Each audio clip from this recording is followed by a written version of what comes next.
Hi guys, welcome back to Farrand on Film. Today I'm bringing you the first of two Apple TV Plus reviews of series that I've just finished watching on Apple TV Plus. This is the more recent one. This is Blackbird. The one that's going to come after this and a bit later on is Severance, which is still a recent one, but I thought I'd get Blackbird out there first because it's literally just had its last episode. So if you're unaware, Blackbird is an American crime drama limited series developed by Dennis Lehane, who I'm more familiar with from things like Shutter Island, based on the 2010 autobiographical novel In with the Devil, a fallen hero, a serial killer, and a dangerous bargain for redemption by James Keane. It first premiered on July the 8th. There is 6 episodes altogether. Now, to give you a kind of summary again of the plot, so James Jimmy Keane was a promising young football star who failed to impress with college football. He turned to a life of crime dealing narcotics until he was arrested as part of a wider sting operation. He accepted a plea deal, which he believed to be 5 years, released with parole after 4. However, in addition to his drug dealing, he was charged with a number of illegally held firearms and sentenced to 10 years without parole. So they sort of say to him quite early on, they say to the character of Jimmy, if you take the plea deal, you're probably going to get 5 years. You might get a little bit less, but you need to take the plea. Otherwise, if it goes to trial, it could be substantially more. And then he gets in there willing to take this plea deal. And then they say to him, no, it's 10 years, and he can't quite believe what's happened to him. So he goes into jail. We kind of skip forward ahead a little bit in time in the first episode. Given his natural charm and personality and gift for talking, he is then offered an opportunity for a commuted sentence, which basically means he's going to be let out by the federal authorities. And this is the series is the story of that deal that he's offered. Now, just to kind of run down the cast a little bit before we get into the sort of main crux of the series. So Taran Edgerton plays Jimmy Keane. Paul Walter Hauser plays Larry Hall. I'm going to pronounce this so wrong, and I do apologize. Sepidi Moafi plays Lauren McCarley. Greg Kinnear plays Brian Miller, and Ray Liotta plays James Big Jim Keane, with a couple of reoccurring cast members that I'm going to come back to in just a little bit.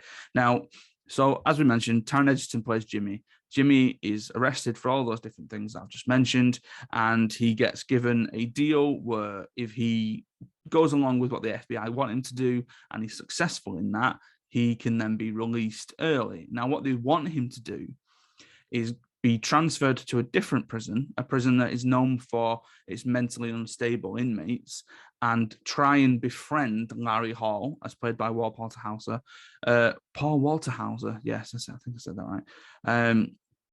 Who has, for whatever reason in the past, gained a bit of notoriety for his willing or wanting to admit that he's committed murders or crimes that he hasn't actually done, or that they think that he's not actually done.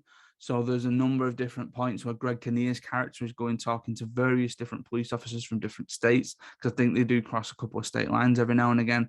And they're talking and they're saying, oh, no, this is Larry Hall. It's fine. You know, he means no harm, but he just says things sometimes, and we kind of go along with it. But there's something there niggling in the background that means that the FBI aren't a fan of it. The FBI don't want to go along with it at all. Neither does Greg Kinnear. So they give Jimmy this option. They give Jimmy this sort of lifeline of saying, we think you're a likable, nice guy to go in, befriend Larry, and ultimately we want you to try and find out where he's killed these women, if indeed he has killed these women, and more importantly, where the bodies are, because at this point, they're aware that so many missing girls have, obviously gone missing, but they're unsure as to where the bodies are. They've only managed to find one body so far. And Larry is he's sending them through the ringer a little bit. He's running circles around them, saying that he's done this and he's done this and he's done all that kind of stuff. Now, ultimately, for this series, so again, 6-part series, I'm not going to spoil anything here, because again, like I mentioned on the Prey review, this is very fresh, this is very new, and I think people are eventually going to get around to it. Because I will say this, actually, if you're watching this and you don't have an Apple TV Plus subscription, I very much recommend that you get one. If you've recently had an iPhone or some sort of Apple device, you've bought it this year, or if you get your phone upgrade or something like that, I think you can get a trial just for getting it, or you can get so many months free for getting it. But Apple TV Plus is something that me and my wife Amy have been watching more regularly this year. We did the morning show on it. We did Defending Jacob when that was first released, Ted Lasso, we both love. And obviously we've done Blackbird. I've done Severance quite recently. I'm looking forward to diving in and going into the other stuff. They've got some really, really good shows on there. And I think, if I'm honest, I think it's a bit underrated. I don't think many people are kind of looking towards it. People are just sort of keeping it safe with Netflix and stuff. And so it's a 6-part series, and the acting in it is phenomenal. Taran Edgerton is amazing in this series. I think him and Paul Walter Hauser are going to be up for Emmys next year. I would imagine that Taran is going to be in the leading actor category, while Paul Walter Hauser is probably going to be in the supporting actor category, because it is more of a leading role for Taran Edgerton, I would say. He's definitely got more screen time. The audience is focused on his character. He is our sort of point of view into the narrative. And I think his accent is superb anyway. You sort of forget that he is a British actor. And I mean, you forget that he was Elton John very quickly in this. And there are a very solid supporting cast.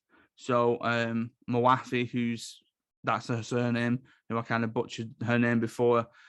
She again is very solid as an FBI agent. Lauren McCauley, Greg Kinnear as Brian Miller, again solid actor. Ray Liotta in one of his sort of big final roles, again very emotional role, very kind of I was going to say bittersweet. I wouldn't say it's bittersweet, but it's very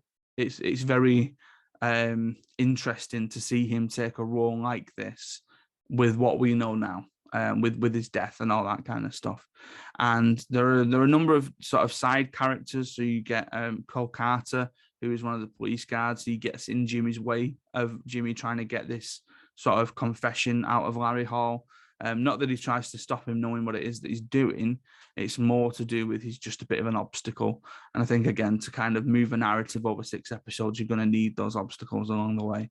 Robert Wisdom as Edward Bowman, very stoic. Robin Malcolm as Sammy Keene. So this is Jimmy Keene's not mother-in-law, stepmom. And again, they have a couple of arguments and things like that. One other thing to mention is the soundtrack to the series, which was done by the band Mogwai. Now, I don't know if Mogwai have done much in the past in terms of films and series and stuff, but I really, really enjoyed this soundtrack. I've downloaded it. I'm gonna listen to it so that I'm not just listening to it while I'm watching the series. But it's very Reznor Ross, and what I mean by that is that it's not electronic, but there's a lot of piano, there's a lot of moody sort of piano strokes and piano tones and things like that, and that's right up my street in terms of soundtracks that I enjoy listening to. There are episodes where things don't happen too much, and what I mean by that is that there's a bit of a slow build. It's very true of this series, if you've heard, that the two characters, so James Keene and Larry Hall, don't actually meet until episode 3. I think it's episode 3, if not late episode 2, which is quite a substantial way in for such a short mini-series. But that's just building the story. And then eventually when these two characters meet, you get into the relationship. You sort of follow Jimmy. There are certain things that Jimmy does, so certain actions that he takes, certain things that he says, where me and my wife were fully on board, sort of saying to each other, like, he shouldn't have said that, what's he doing? He's going a bit of a dangerous way about it. So you kind of fall into the narrative, you fall into with the way that it does. One funny thing that my wife picked up on was that, does every prison series need a riot? And it's like, yeah, because you kind of just get an easy ride then, don't you? You kind of get an easy episode to sort of build around. So there is a bit of a riot in this one. And I can't recommend it enough. I'm trying my best to avoid spoilers, and I'm trying my best to sort of skirt around different things that happen, because there are emotional beats through it. There are twists and turns through it. There are certain things that happen all the way through it, like Jimmy's mental state as well, obviously being locked up with all these inmates as well. That sort of changes and flips on its head a little bit. So I'd highly recommend it. Even if you were just to take a trial out for Apple TV Plus, I think this would be the one thing that, if you're in for a drama, start with this and then see where everything else is. If you're going for a comedy, Ted Lasso, but if you're in for a drama, give this one a go. And I'm going to be back later on this week with a review of Severance, which surprised me massively. I will just say that. And we'll get to that when we get to that. So thank you very much for listening. Thank you very much for watching. As always, you can help support Farrand Film by going over to our sponsor Raffle Tees and using the code Farrand, that's FARRAND, for 15% off your order. Go on Twitter and follow me at Adam Farrand and at Farrand Film. And stay safe, look after each other, and I'll see you next time.